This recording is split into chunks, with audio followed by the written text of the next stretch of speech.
Hey, everybody. Good morning. Um, this is one of the ways that we pivot. So, since I won't be able to stream tonight, got to make some adjustments. So, I think that maybe the morning time is probably going to be helpful for some of the days this week. All right. Um, this is what you got to do. Okay. So, here's the thing I talked about with Starbucks. Uh, few, I would say a couple days ago. Man, I miss you guys. It's been about 2 days. So I think the last time we streamed, we applied the McKinsey strategic framework, the 7S strategic framework, to how Starbucks unofficially revitalized their brand after the or during the recession, right? There's an economic downturn, and they really needed to find ways to improve their revenue and just overall the brand. Remember, they talked about the third place. That was Howard Schultz after I think maybe in the 90s, like maybe 97, having gone over to Europe, came back and said, "This is it. We need to do something in the States that is very similar to how Europe is uh, living, well, not living, but how they are communing in coffee shops. It's the third place. It's the space where they are doing life together.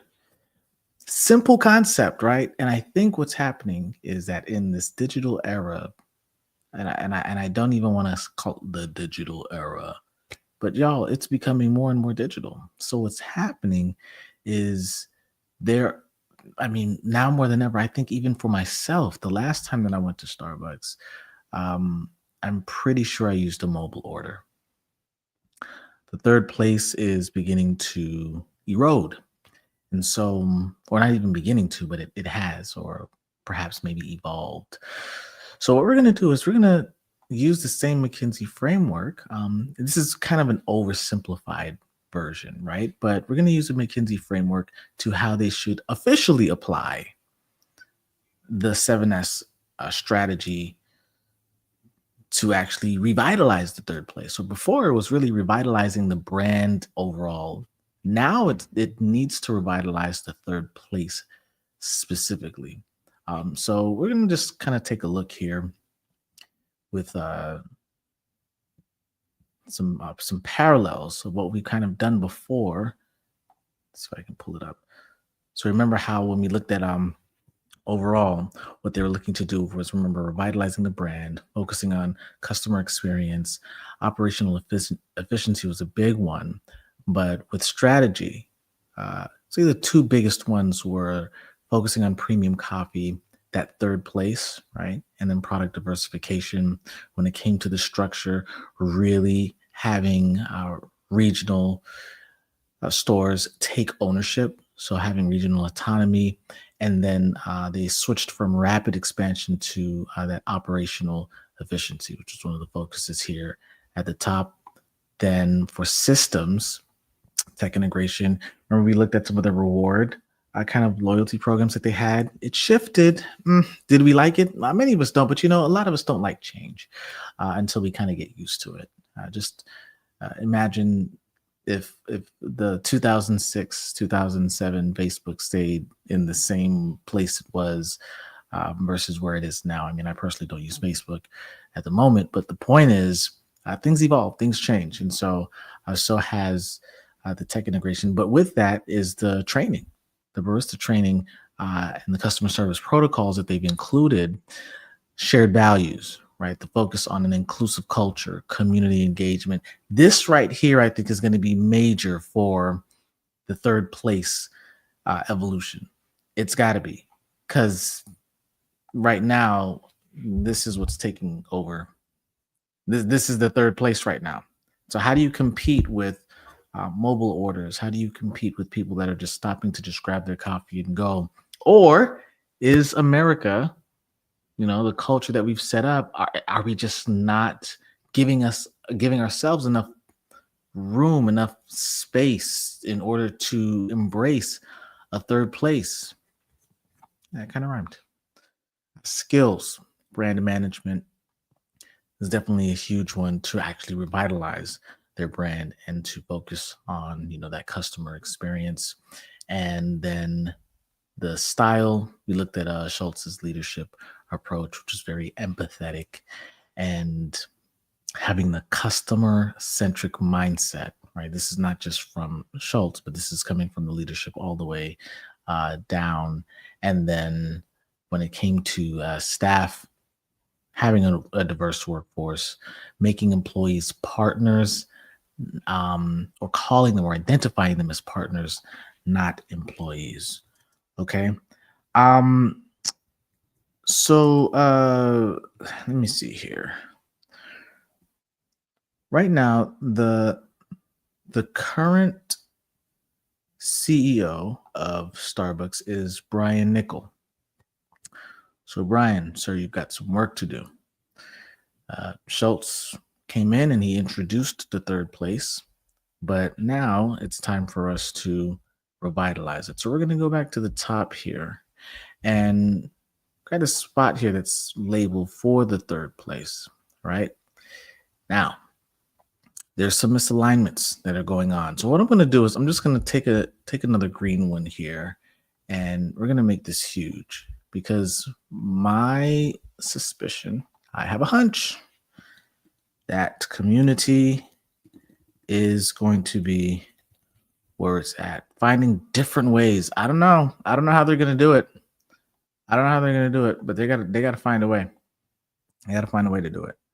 So one of the ways that we can at least take a stab at how they can do it is applying the 7S framework to the revitalization of the third place and not just the brand. I mean, that is part of the brand, but the community aspect of Starbucks. So remember, you've got strategy, structure, systems, shared values, skills, style, and staff. All right. That's the focus here.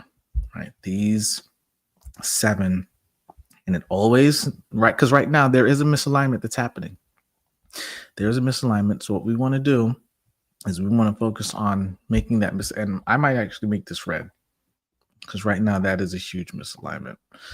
And so the first thing that they need to focus on as we take a look at strategy, I'm going to grab one of these little bubbles here and delete that, is instead of transitioning from premium coffee or just over-indexing on premium coffee or diverse product diversification, is embracing the reality of maybe hybrid store formats. Okay. So when we think of the fact that there is this device that we all have now that you can just basically pre-order and show up and it gets handed to you, or drive-throughs, right? And that's a whole nother thing too. It's really hard to compete with those kinds of systems that are set up. Maybe having a mix of grab and go stations, so they can kind of maybe be alongside comfortable lounging spaces, for instance. And what it does is it ensures that the customers can just quickly pick up an order, choose to stay if they want to, and connect, even if it's connecting their phone. But finding a way to keep them, and that's the goal here, right? The goal here is to see if there's a way, and I'm going to put here grab and go station, to just, when you bring them in, to keep them in. How do you do that? All right. It's so funny because it's also the same challenge for I don't know, decades, maybe centuries, that churches have always had, especially like with their young adults. How do we keep them in this? Well, got to find different ways. And so maybe even from I'm not thinking of the strategic structure. I'm thinking of the structure of the actual building, like finding structures in place that when somebody comes in and they're like, okay, you know what? There's some things that I can do while I'm here waiting. Maybe I'll stay a little longer, But yeah, that's one option. Here's another one though that I think we should focus on, is and I've been to one or two Starbucks that have these what they call community rooms. Let me know in the chat if you've seen that. Any of these community rooms where they would basically dedicate. Now these are for like studying, but I'm talking about where they would dedicate areas in larger stores or in new store designs for community events, open mic nights, local art showcases, basically just reinforcing the store as a cultural and social hub. Listen, I'm telling y'all, I the third place there would have to be a drastic shift in how they choose to show up in communities. Um, the other thing is this one might feel a little bit more ethereal here, but emotional branding, like highlighting that the third place is uh is more than just, well, that Starbucks is more than just a coffee brand, and that the third place uh is the glue. It's like Starbucks is now the community connector. Um yeah, it's it's almost like hmm, it's almost like there's certain stores where people took for granted, where they were just kind of like these big box stores, and they just trusted that people would show up. Toys R Us, Blockbuster, oh, people would show up, and they felt like people would show up because, well, that's where our products are, and so they're going to be drawn to the products. Well, it's no longer about the product, because you can get the product via DoorDash, Uber Eats. There are other local coffee shops that can do the same thing. And so now it is where we need to, so I'll probably put here like emotional branding here, where there needs to be, this they need to go deeper. They need to go deeper. Starbucks needs to be the community connector. I'll probably write the whole thing because I might think that it's communication. All right. So that's the strategy. When it comes to the structure, though, remember the structure, they were going from expansion to operational efficiency, focusing on field support, regional autonomy. So here, we would actually pivot from that, and we would look at community ambassador roles. So I'm telling y'all, community is going to be what they need to over-index on. I could even spell ambassador. There we go. So they would basically define new or maybe enhance specific roles that they have right now, where these employees are considered partners, and maybe call them, I don't know, community leads within a store, maybe within a region, if it makes sense. And what they'd be doing is just be focusing on local event programming and partnerships. So once again, it's community. And what these ambassadors would do is they would work under, let's say, a clear regional strategy, and it would have to be aligned with Starbucks' broader vision, right? This is what's necessary. This is my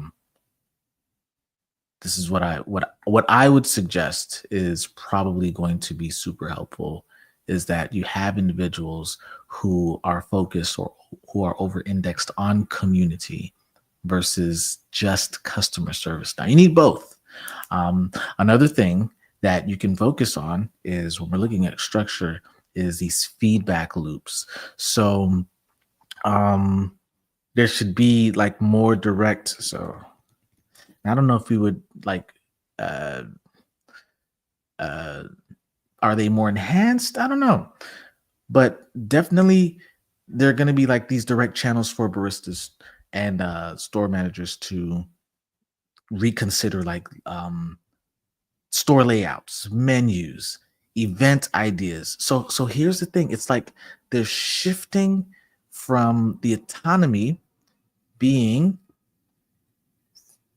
for the employees or their partners, to not necessarily autonomy, but more so the support being focused on what does the community want? How would the community build or redesign this space so that they can feel like this is their third place?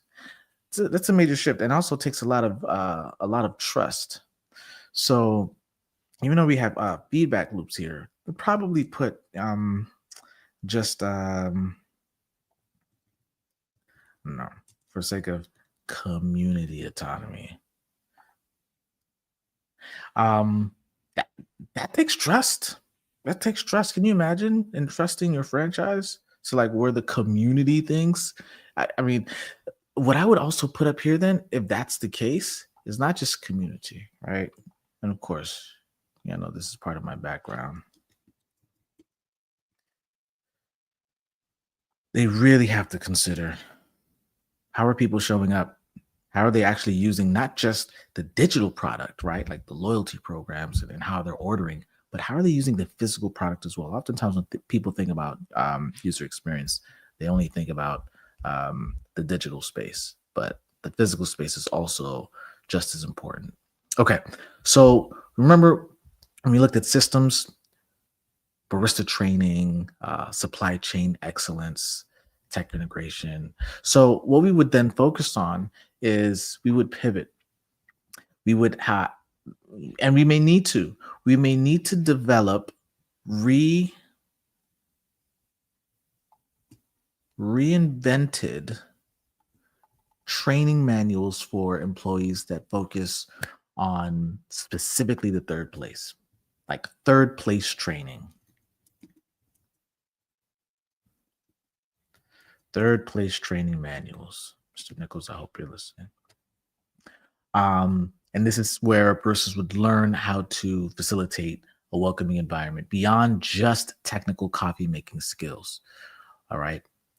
Listen, I was impressed when I would show up and baristas would remember my order after the first time. And I'm like, wow, super impressive. But that's all focused on the coffee, right? This is probably where the community ambassador comes in. I don't know, like figuring out a way where the barista, of course, they need to have those sharp, coffee making skills and customer service skills. But how does that fit into the third place? The third place culture. Can we even is the third place culture even sustainable? Probably going to ask that. I think probably want to ask that at the top. Is the third place culture sustainable?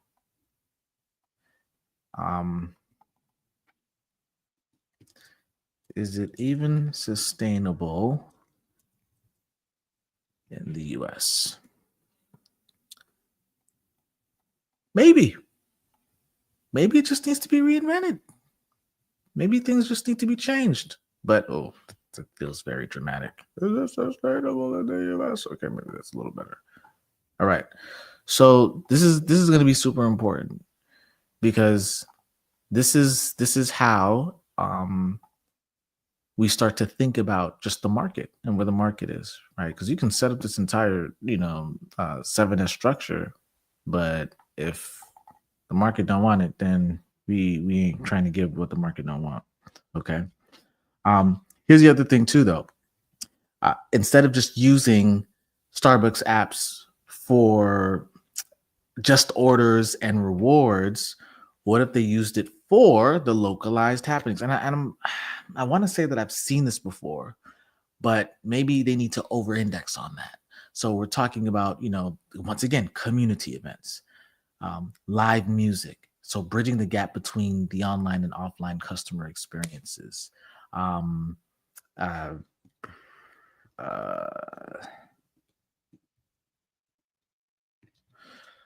So in-store digital engagement, where we're looking at, live music versus just orders, that kind of a thing. And then focusing on feedback again, we have enhanced customer feedback mechanism. So this is where the system would play into, this the structure here at the top where we have these feedback loops where you maybe add simple digital or maybe in-store surveys. I don't know if I'd fill out an in-store survey, let alone a digital one. I'd have to really be invested. Uh, I'll tell you why. So, for instance, there are certain brands where they will send me a survey. I'm like, man, I really want to fill it out, but just not right now. I had one where they actually gave me the option in my phone, like, hey, would you rather us email it to him? Like, yes, I'm not going to fill it out right now, but please email me the survey. And I literally have it flagged and saved right now. If you're really passionate about a brand, if you're a brand loyalist, if you are really attached to um, a particular brand, you probably are going to want to fill it out. So maybe giving them opportunities to do it, maybe not when you want them to, but when they also want to. So this is kind of where you would uh, cultivate some sort of stay a while kind of vibe. Um, and then you can take some of those metrics that tie back to the store performance reviews and figure out how do we increase this stay a while vibe. All right. So I'm going to add on here, surveys. It's got to be very specific. Um, So like a very specific feedback mechanism that loops into um, the structure for store improvements.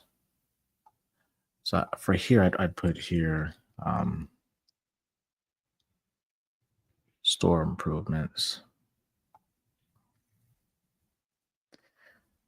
and um,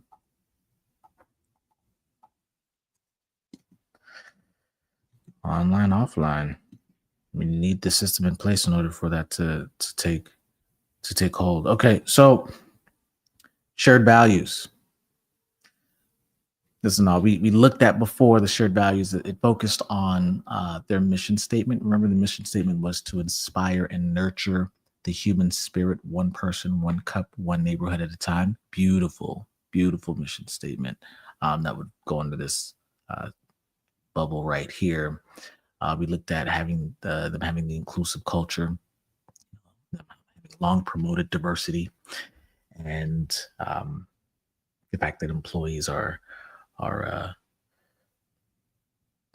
just the linchpin of the entire model, right? Calling them partners versus just employees. But what do they need to do now? Well, I think what they need to do now is they need to double down. Bring this over. They need to double down on uh, the community-driven mission. And what that means is that you would basically encourage every store to adopt at least one local cause and feature that cause in the store. Right. That could be anything from, I don't know, at-risk youth program, or maybe just a youth program, period. It could be sustainability drives of some sort. Anything that you can think of that the community cares about. Don't do what the community doesn't care about. Right.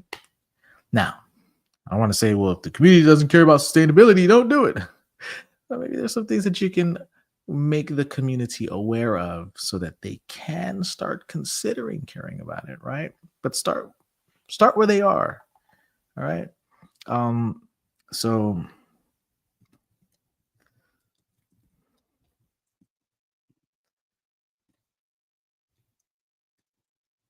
all right. So the community driven mission. I told you community is going to be a big part of this whole thing. Maybe you have public third place pledges. So basically, what that looks like is you have clear commitments that are published, like a third place charter, where you just kind of highlight how Starbucks will maintain welcoming spaces, and you put it in a place, kind of like a manifesto. You put it in a place that is highly visible in the store, Um, so I'm just gonna call this a manifesto, but definitely we would have manifesto, highly visible in store. And this might this might be a little bit of a stretch here, but I don't know if it depends on how far they want to go. Maybe Starbucks does a third place summit every year. We love that community. Hey, listen, this is if the third place is still what they want to do. If it's not, don't then it's not. But if it is, then there's going to have to be some changes that are going to be made. All right. The next thing we looked at were the skills that were necessary, right? So if y'all remember here, copy expertise, customer service, innovation and adaptability, brand management, where Starbucks, you know, as much as they may not necessarily feel relevant in the third place, so to speak, they still maintain a strong global brand. And also maintain, I mean, a lot of local shops, right? But they still maintain this distinctiveness in the face of rising competitions, right? I mean, there are local cafes popping up all the time, specialty roasters that are that are here and there, and but it's going to be more and more challenging as these local cafes are popping up. These these specialty roasters are showing up. It's going to be difficult to maintain their brand distinctiveness. They're distinctive, but to maintain it is going to be it's going to be challenging. So what else do they need? Well, one of the things that they're going to need, let's grab another bubble from here.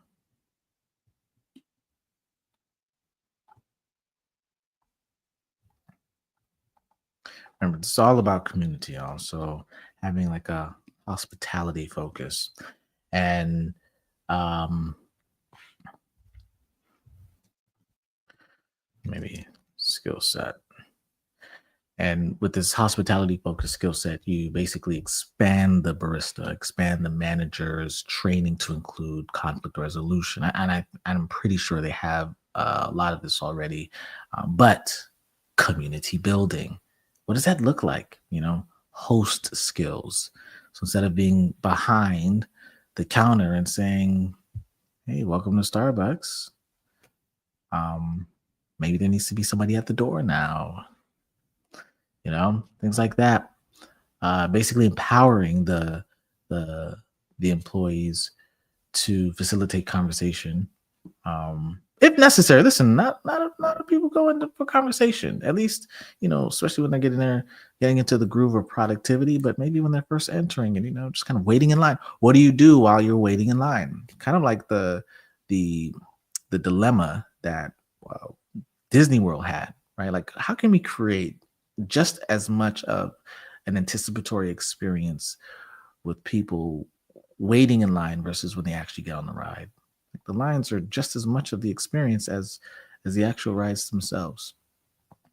The other thing is, once again, these stores probably need to be transformed. So maybe focusing on experiential store design and training the employees on how to create small moments of connection. So maybe there are coffee tastings that happen or new brew demos. And once again, you may see this in certain regions. You're like, oh yeah, my Starbucks does that. Yeah, maybe regionally. Maybe from a global perspective, it's something that needs to happen more often. Actually, let's put that so that we would call that experience store design. And then maybe you have what we would consider third place champions, identifying and developing in-store champions. So you have these barista or shift managers who excel at cultivating the Starbucks environment and can mentor new hires, right? And the reason why you would have a third place champion is because it's not just about making the coffee, it's about how people are feeling while they're drinking the coffee. Are they staying? Style, we took a look at the former CEO's leadership approach, which focused on empathy, champion employee well-being, and obviously the brand values. And that ethos has transferred. It also influences the leadership decisions to this day. But there needs to be a shift, not necessarily a shift away from empathy, but maybe an addition. Um, so, for instance, you have to now see the leader not just as somebody who's customer centric, but somebody who is a community builder. So, community is a big thing, y'all. It's, I think, in general, at least in the states, it's a difficult thing to do. It's a difficult thing to build and to sustain community unless you have, you know, particular things, events that people love going to. Like when I think of, like the Beehive, Beyonce's fan base and some others where they'll come together. Listen, Beyonce she is not active on social like that, y'all. I mean, she'll post here and there, but she's not responding to people like that. Now, I would say that there are particular phenomenons where you have that ability to do that. Maybe if she was a star now, she might not have been able to do that. I think of like a Kai Cenat who's on, Twitch, where he has to consistently engage with the chat, in order to sustain the following. But even then, that the parallelism, thinking about it now, between like a Beyonce and a Kai Cenat, one that's streaming, constantly with floods of messages, and one that doesn't stream at all, but still garner, their own market of loyalty, and I'm talking high numbers, right? One that sings and one that just lives his life. Literally, he's just living his life. Um, First of all, they're showing up as their authentic selves, whether if it's on stage or on screen. But the other thing is, which I find interesting with the both, is people are drawn to maybe the life that they don't see. And they're like, I wonder what it's like, kind of. Beyonce's celebrity has been, it was in the era of like the Denzel Washington era as well. Some people crossed over from that, where it's like, we don't necessarily want people to see our personal lives. I think Will Smith might have been one of those who's crossed over into but he's just that person, right? Super charismatic and just always, I mean, the shadow of that is, people pleasing, right? And he's talked about that, right? Wanting to make people like him. The strength of that is him able to use that and to now be on social media and to focus on showing more of himself, publicly. But then you have those who are kind of enshrouded in a little bit of mystery. You see them, they're their authentic selves on stage or on screen, on the silver screen, on film, but then that's all you get. But you feel like you know them. And then you got those who are their authentic selves on a stream, on a live stream, and you also feel like you just kind of resonate and that you know them. And these, both of them, aren't, it's like they're talking to you, but not directly. So for instance, one of the most common phrases in Twitch is when they're talking is chat.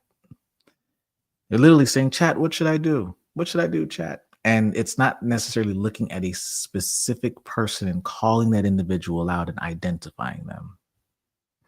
Very similar to how when you have the Beyoncés and the Taylor Swifts of the world where they're singing, and they're communicating. They're not using or saying a particular name in their song that identifies a fan, right? But it's the archetype. It's what the fan can relate to that makes them feel as if when you say chat or when you say you in some lyrics, feels like it's them, right? It's a very powerful thing.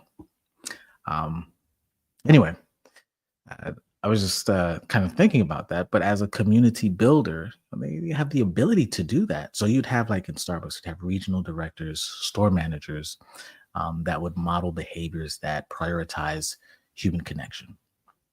So maybe they hold listening sessions with staff. Maybe once again, they're now greeting customers personally at the door instead of just at the counter. Um, Encouraging local neighborhood events. Maybe it's not even events that they're holding, but they're aware of what's going on in the community and they're promoting that. This, Starbucks could be a new church. They're playing around. All right. Another one though is transparent communication. Sometimes the bigger you go, the more difficult it gets. Here, transparent.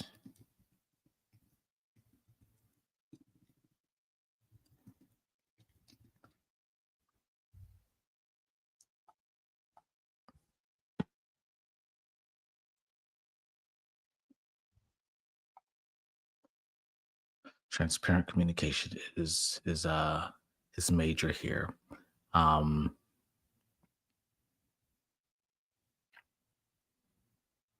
the reason why you want to do that is you want to make sure that you're getting.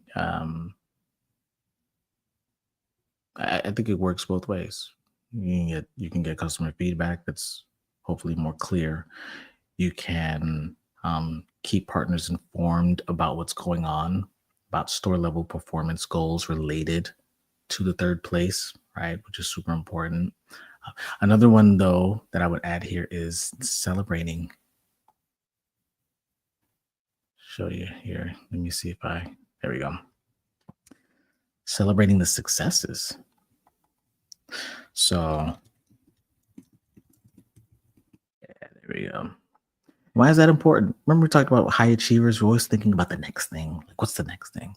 Um, the same kind of culture can happen in companies and agencies as well. You just want to be present. So, creating maybe some recognition programs. So it's not just like something that's informal or, not consistent, but an actual program that highlights stores that excel in fostering community spirit.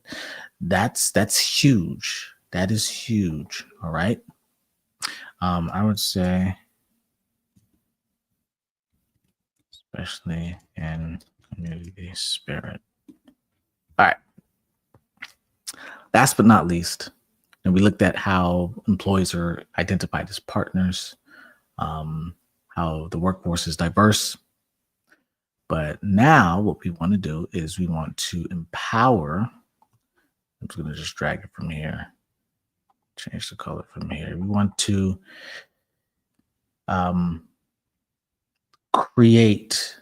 help staff to be more empowered for community engagement. All right. So allowed maybe staff, maybe paid volunteers, perhaps to have like paid volunteer hours, not paid volunteers, but paid volunteer hours. Maybe the staff sponsors local efforts in their neighborhood. So once again, it's not just, hey, come to the Starbucks, but Starbucks is now integrating into the community. All right. So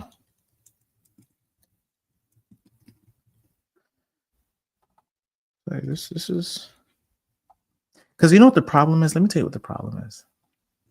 Starbucks' problem is similar to how many faith-based communities may have the same challenge. And maybe even some, I don't know, some nonprofits that are focused on community. They have this problem. The issue is sometimes they over-index on their celebrity. They think they're a Beyonce or Taylor Swift. They think they're on that side where it's like our name stands and means a lot. It holds value. People are going to come. It's a phenomenon. And at one point, it might have been the case, but not right now. I'm not going to say not anymore, but not right now. You're competing in there are different things that are competing for that name, for that brand. And so what you need to do is instead of trying to pull people in, you got to go out and integrate. It's like you're reinforcing for Starbucks, where you're reinforcing, hey, we are a part of the community and we're not just here to sell coffee. That many organizations and institutions can learn from that. But they got to do it. Starbucks has to want to do it. And that takes some humility. It takes humility to focus on that. The other thing is continuous training. So, of course, as you would focus on the third place training manuals, kind of implementing perhaps, I don't know, ongoing modules. There are apps that are out there now or programs that are out there now that I think are really great with dynamic trainings. There's one called Branch Track. I have years ago, like maybe a decade ago, because I think they were founded around 2014-ish. And very dynamic ways of training employees with this branch model. Like if you select a particular scenario, or in a particular scenario, you made a particular decision that kind of leads you down a path. And as you're going down this path, it's like you're learning. So even if it was a wrong path per se in training, you would know why that wasn't the way to go, and then of course correct you, or give you a score so that you can do better next time. But yeah, so continuous training is definitely one. And I would say another is mentorship, growth paths.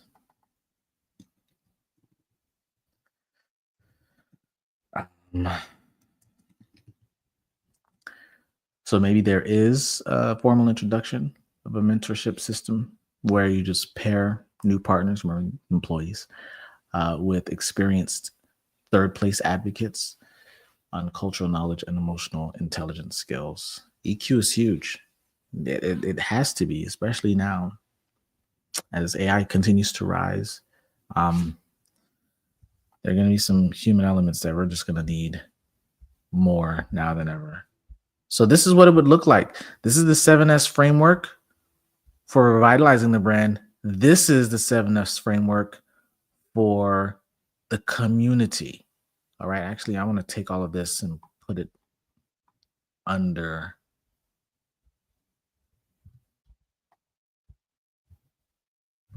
Oh, didn't even catch these. Hold on. Catch all of them. Catch them all. All right. Listen, y'all. This is the focus. It's no longer about focusing on brand revitalization. It's really looking at how do we create that community space. Now, here's the thing. I'm gonna make a challenge. I'm gonna make a challenge, and maybe, perhaps, maybe it's not. I don't even know what to call this. Like, maybe at the end of the day, it's not even about bringing people to Starbucks anymore. Maybe you have these, I don't even know what to call them. Starbucks cells. That sounds so borderline terrorism right there. Starbucks cells. But maybe this is what you got to do. Maybe they're pockets.